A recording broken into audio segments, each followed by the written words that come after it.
Hey guys, it's Hannah and I'm here with my good friend Megan. You guys have seen her on this channel quite a lot, and what I have mentioned, at least in a few videos, is that we both write. And I thought it would be a really fun idea to do a writing Q&A. This is a series idea that I thought would be very fun to kind of add into this channel, because I get lots of questions about books, but even more so about writing, honestly. Like, how is your writing going? What is your book about? How do you overcome certain obstacles? And so I thought it would be really fun to get Megan in on this, because she's really who got me more into writing. I didn't know that. Yeah, you did, because it was, what happened is we met how many years ago? Like 3.5, 2, something like that. And then we were getting to know each other. We met at a book signing, by the way. And then we both found out that we both wrote, and so then I thought, I want to show her something because she was going to show me hers, and so it's like, you show me yours. That's just all I can think of. That's how it works. You show me yours, I'll show you mine. Exactly. But I thought it would be really fun to do a Q&A, so I asked you guys some questions, you sent me them, and we're going to start going. Shelly Doe on Facebook asked, what's your favorite genre to write, and which is easiest?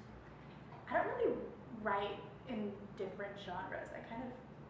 I think whatever feels authentic to you. Mm-hmm. Honestly, I don't write within the same genre that I read. Typically when I read, I want to read sci-fi fantasy, but I write kind of new adult love stories. How do I know how I would describe mine? People ask like what genre my book is, and you've read as much as I I would have. say it's like new adult, Yeah. but I would say it has like a crime thriller element to it. That's the best description you're ever going to get out of me, because I suck at describing my own stuff. But yeah, for me, I write what she said. I kind of stuck to my one specific book that I'm working on. I tend to want to stick into one genre. So, I mean, I don't really know what one would be easiest, but I think it's just really whatever feels authentic to you, whatever kind of stories come into your head, whatever you think about, whatever gets you excited, what kind of stories you want to tell, and go with that. Okay, so on Instagram, Book Queen with 3 E's asked, how do you edit your work? Love your blog, by the way. I've been a fan of your videos for so long. Oh, thank you. I'm surprised every time that someone says they follow me for a long time, because I would be annoyed by myself. Can I answer that question first, though? Yes, go for it. Obsessively. I edit obsessively. Yeah. Like, I cannot get past the editing, honestly. There have been nights that we've just sat in bed and said, okay, we're going to dissect this one page. And we've spent, like, I think at least 2 hours on one page. We've done that on, like, one paragraph. Yes. We have. You have to sometimes do that just to get past it, because what I personally do is I get stuck on a certain scene or a certain exchange or dialogue piece, and then I cannot get past it. Sometimes you just have to, just sit there and dissect the hell out of it until you're maybe not happy with it, but well enough with it. I mean, I would say, like, as far as editing goes, I think both her and I are maybe a bit too obsessive. Yeah. But I would say you need to go through it with a fine-tooth comb. You need to read every single word you write. You need to make sure you're using the proper grammar, the proper punctuation. Like, oh man, punctuation. That's my thing. Things are capitalized as they should be. Whatever is supposed to be in quotes is in quotes. You need to make sure that all of that is completely, as good as you can make it. Yep. But beyond that, as well, you need to make sure that your story is making sense. Yes. And the characters have motivations. That's one of, I know her and I, both of our kind of big pet peeves with books. If there isn't like a motivation behind it, then it feels forced and it doesn't really feel natural to the story, and sometimes that can hang up with the reader. And sometimes having a friend or someone that is willing to critique you and not just say that it's wonderful no matter if it was good or bad. I would say that's a huge thing. Have somebody else read it too. Because sometimes you'll read it, and she's caught so many things that I've done where it's like not even the right word, but in my head I'm like, no, that's right. She's like, that's not what it means. And so you have to have someone that is willing to say, this is good, but I think you could do this, that, without worrying about like hurting their feelings or something. It's a relationship that you build, really. I mean, I would say, you always start with kind of a skeleton. You build from there. As you get to continually edit as you write. Go back every, couple pages as you continue to write. Make sure that you're in the flow of what you're writing. Make sure that everything that you wrote made sense. And once you get to a place where you feel like, okay, I've gotten the story where it wants to go, then let somebody else read it. Yeah. And then take in the outside opinions. But make sure it is what you are trying to say first. Absolutely. Couldn't agree more. As far as character motivations go, you want everything that they are saying to be in their voice. Make sure that you're not haven't written a character the entire book one way and then all of a sudden for no reason they behave in a way that's completely contrary to everything else that you've written. You have to pay attention to those kind of details. Characters have to be psychologically consistent, and if for whatever reason they later on need to change for a specific purpose in their plot line, maybe something has to happen. There has to be an change that. impetus or a cause that Absolutely. makes them behave differently. On Facebook, Brandy Moore asked, what kind of music do you listen to while you write? Do you listen to music while you write? I don't remember. I do, but I will, when I'm actually writing, when I'm sitting in front of a computer and actually writing words, I will only listen to classical music or something that does not have words. Because the words can come into your writing. Yeah, they can. I've actually done that. And the story and the mood and all of that can definitely affect your writing. I sometimes use music to get into the state of writing, and I think of it as a state of mind. For the book that I'm currently working on, I actually have a Spotify playlist. I'll link it down below, and it's under Creative Tunes, and that's what I listen to kind of get in the creative headspace in general. And then under another playlist that I have called Urban Fog, that's what I listen to while writing this particular book. It's like a grittier kind of feel to it, but it's like, I don't know, this is how I would describe the music, is by swaying my body.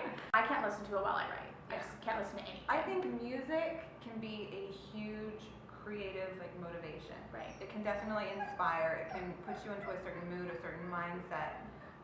But for me personally, if I'm trying to listen to lyrical music while I'm trying to write, it often distracts me. Oh, another thing I forgot to mention, The Airport Toxic Event is a very, very, very big one for me. Like, there are certain songs that make me want to write a whole different story. So I will say, I actually have a playlist as well. You do? That is specifically for my story. So it is songs that have inspired moments or have inspired a mood or a scene or something. Every song in that playlist somehow relates to my story. And if I'm ever stuck or not feeling creative or not feeling in the headspace that I need to be in to write, is something I will definitely go to. I don't remember where I found this. It must have been on Tumblr. What is a piece of advice that you would give to any writer? Mine would be carry a pen. I don't know what it is, but there's something about actually writing it down versus typing into the notepad of your phone, which I do. I use it all the time, but there's something, I don't know, a little more special with it. Like me with poetry, I try my best not to even use my phone's notepad. I don't know, there's something just more organic about writing it down. Okay, my advice would be always ask why. In every situation, every piece of dialogue, ask why. Why is this person saying this? Why are they behaving this way? Why are they doing this specific action? I think a lot of times we can have a story in our heads and without really thinking too much about the specific reasons, we just continue on with the story. Yeah. And sometimes then you look back and you would realize it doesn't really coincide with how an actual person would behave. So I think one of the biggest pieces of advice that I would give any person who really does want to write a good story is everything that your character does needs to have a reason. So always ask why. Why are they saying this? Why are they doing this? And if you don't have an answer, it's wrong. Yeah, that's true. That was really well worded, by the way. Thank you. How do you overcome writer's block? That is a It's really a hard thing. I've definitely experienced it. I definitely deal with it. I think routine is the biggest and only answer for me. You have to get into the routine of it. And if you step out of that routine, it's hard to pick back up. But just kind of force your way back in, sit down and make the time. And even if you only write 3 words, the next day maybe you'll write 10, and the next day maybe you'll write a paragraph. And once you get into that flow, then it will start to come more naturally. But I think you just have to sit down and do it. What I've started to implement to kind of actively do that, I would get stuck with my novel, and in a certain place, I would know that there's something not right about that scene or that dialogue, just something didn't feel right, or how I got to that point, I was maybe forcing it because I wanted it to happen. You have to recognize where those moments are, and then you have to kind of be brave enough to say, even though I put all this work into this, I need to delete it. And you don't have to delete it like I don't delete things. I have an entire file called Miscellaneous, and then I have my book title for specific ones that I'm working on, and I move everything there. That way, if later on I think I might be able to recycle that in some way, I can do that. But you have to be willing enough to say, this is where I went wrong. I know I put lots of effort in, but it's for the betterment of the story, and you have to just get rid of it or figure out a different way. Right, because that can be really frustrating, and It moving is. past that frustration can be hard. Yep. With B, I started keeping a journal, which I've never done before actually. And I try to be a little bit poetic in it. Maybe that's like, I don't know, very vain of me to say. I thought of another piece of advice that I want to give, and it's do your research. If you're basing it somewhere that you've never been, one, I recommend actually going at one point before publishing or self-publishing or whatever you do. Because I read a book once, it was based in Galveston, Texas. And if you're from here, if you ever, or you have ever been, you'll know that it's not like this really ritzy area. There's like the Strand and everything by the ocean where it's built up and it's very touristy. But then once you get away from that, it's really not a great area. And the book portrayed it as something like Miami. Yeah, like Miami. And it just, I could not get past it. And it will bug people who have either been there or who live there. And so I recommend doing your research, whether it is with like the setting or if you have, I don't know, like a mystery and you need to know like what kind of paperwork you fill out if you were mugged or something along those lines. Like actually try to do your research with that and figure out what kind of questions are asked, because people who do know or who have experienced that will know that's not how it works. You didn't really look that up. If any of it pulls you out, then the reader is immediately gonna, lose that connection to it. So, finding the authenticity, doing your research, making sure that what you're writing is consistent to what you're actually writing about is very important. Yeah, and that's with anything based in the real world, or if it's fantasy, just Even with fantasy. anything. Yeah.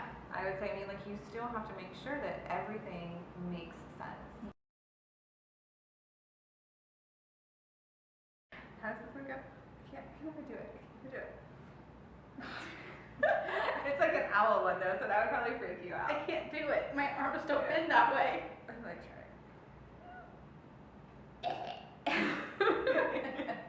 My arms don't work that way. I have very flexible arms. Oh. I do. I'm very flexible all over. Can you do the thing with your thumb? This one? Yes, you can. That's not like most people can do that. Do these joints move on you? Yeah. Do these on your toes?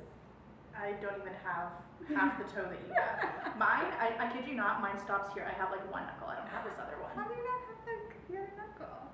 I am deformed. I also have two uvulas, so I'm fucked up. It's a split one.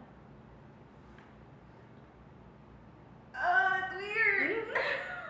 Every time I go to a new dentist, they're like, I've always had it. Make sure. Do you want to move like it up just a touch? Because I feel like we're looking at like the middle of the frame is our boobs.